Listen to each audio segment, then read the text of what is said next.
De volta a Brasília, o presidente Jair Bolsonaro deveria estar concentrado em temas e questões efetivamente relevantes para o país. Por exemplo, a reforma da Previdência ou os avanços registrados no combate ao crime organizado.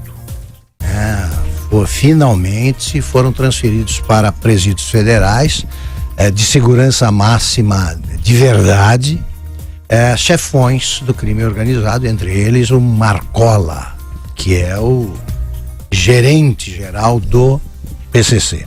Em vez disso, o presidente tem que estar debruçado sobre uma crise criada por seu filho Carlos Bolsonaro, com mais uma ofensiva especialmente feroz contra o ministro Gustavo Bebiano.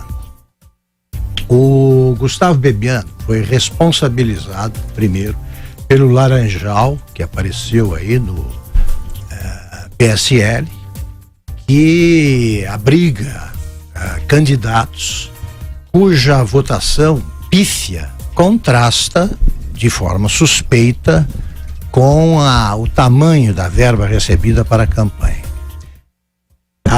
Responsabilizar o Bebiano por este fato é absurdo e todos sabem disso, inclusive o presidente Jair Bolsonaro.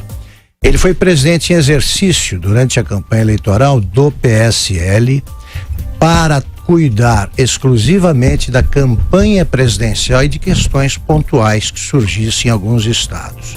Como ocorre em qualquer partido, não é o Diretório Nacional que decide quem vai receber quanto entre os candidatos. Quem decide isso é o Diretório Regional.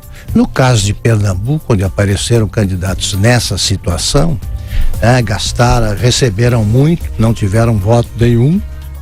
Está claro que isso foi feito pelo dono do PSL, que retornou à presidência, que é o Luciano Bivar. É coisa dele. E todo mundo sabe disso. Aliás, o Bivar assumiu a responsabilidade pela distribuição das verbas em Pernambuco. Isso ocorreu em todos os estados.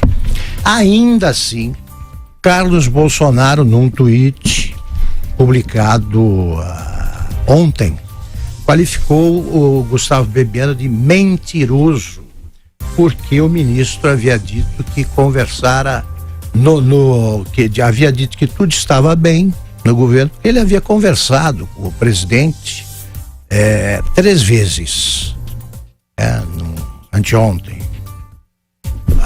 Ele conversou 3 vezes com o presidente de fato, só que ele conversou trocando mensagens pelo WhatsApp, como acontece rotineiramente aí no Brasil inteiro, no mundo inteiro. Para o presidente Bolsonaro e para o filho, isso não é conversar.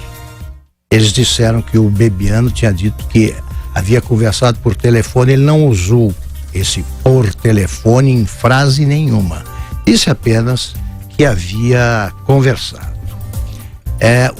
Como lembrou o professor Vila, o Carlos Bolsonaro é vereador no Rio de Janeiro e está acampado em Brasília desde o dia da posse.